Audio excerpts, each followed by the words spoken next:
जय मसीह की। Praise the Lord मेरे प्रियो, मैं आप सभी का फिर से एक बार स्वागत करता हूं इस मॉर्निंग डिवोशन में।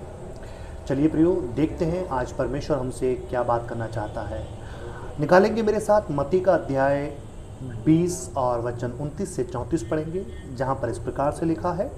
जब वे यरीहो से निकल रहे थे तो एक बड़ी भीड़ उसके पीछे हो ली, और दो अंधे जो सड़क के किनारे बैठे थे ये सुनकर कि यीशु जा रहा है, पुकार कर कहने लगे, हे प्रभु, दाऊद की संतान, हम पर दया कर। लोगों ने उन्हें डांटा कि चुप रहें, और वे और भी चिल्लाकर बोले, हे प्रभु, दाऊद की संतान, हम पर दया कर।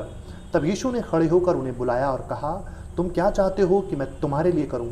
उन्होंने उससे कहा, हे प्रभु, ये कि हमारी आंखें खुल जाएं। और यीशु ने तरस खाकर उनकी आंखें छुईं, और वो तुरंत देखने लगे और उसके पीछे हो लिए। मेरे प्रियो, यहाँ पर बाइबल इस प्रकार से बताती है कि किसी रास्ते में सड़क के किनारे दो अंधे बैठे थे।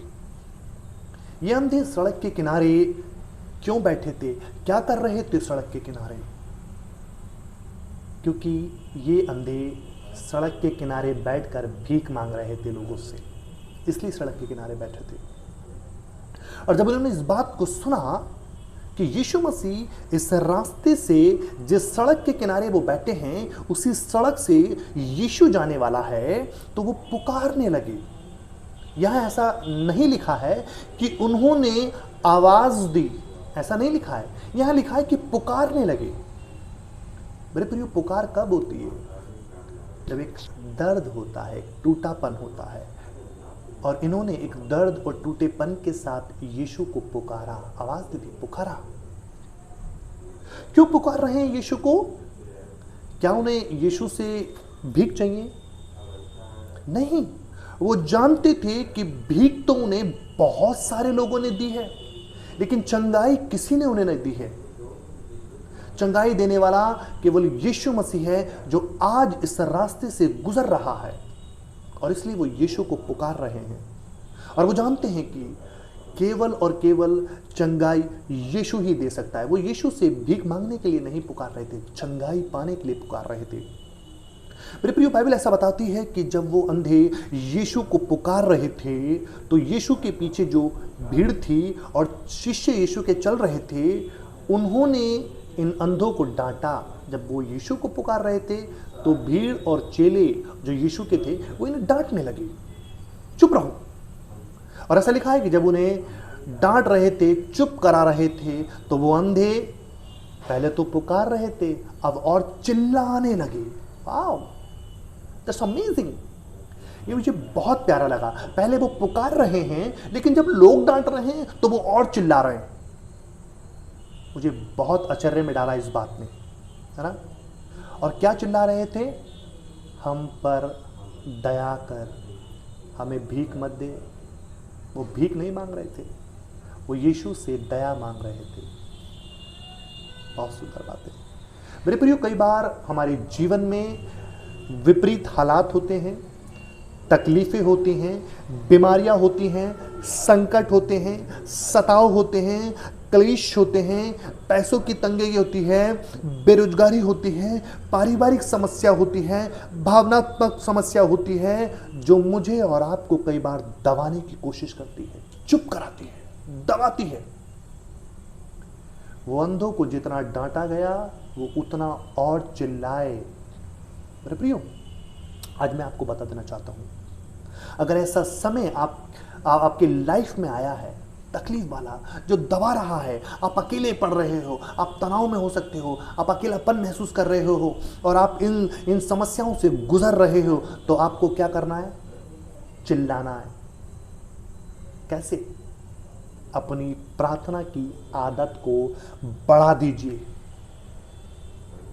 परमेश्वर के साथ अपनी संगति को बढ़ा दीजिए। यह होता है चिल्लाना। आप परिस्थितियों की तरफ ध्यान करके बैठे रहे तो फिर समझ लीजिए लोगों ने उन्हें डांटा। अगर वो डांट को सुनकर के चुप हो जाते तो क्या वो आने वाली चंगाई जो आ रही थी उनके जीवन में वो पा लेते? नहीं, वो और भी चिल्लाए। जब आपके जीवन में इस तरीके की तकलीफें, समस्याएं, संकट, क्लेश, बेरोजगारी, आर्थिक तंगी जो भी है, अगर आप चुप बैठ गए तो आप परमेश्वर के काम को अपने जीवन में नहीं देख पाओगे। आपको क्या करना है, अपनी प्रार्थना की आदत को बढ़ा दीजिए और दुगना बढ़ा दीजिए। अपने परमेश्वर के साथ संगति को और बढ़ा दीजिए। चिल्लाइए, ये कहते हैं चिल्लाना। परिस्थितियों को कमजोर करना है तो चिल्लाइए। और बाइबल इस प्रकार से बताती है मेरे प्रियो, जब वो दो अंधे चिल्लाए तो ऐसा लिखा है कि यीशु मसीह खड़ा हो गया, ठहर गया, और यीशु ने उन्हें बुलाया और उनसे पूछा, तुम क्या चाहते हो? लोगों ने डांटा, वो और चिल्लाए, और यीशु ने उनके चिल्लाने को सुना। वो खड़ा हो गया, उन्हें बुलाया, उनसे पूछा, तुम क्या चाहते हो? उन्होंने कहा, हे प्रभु, ये कि हमारी आंखें खुल जाएं।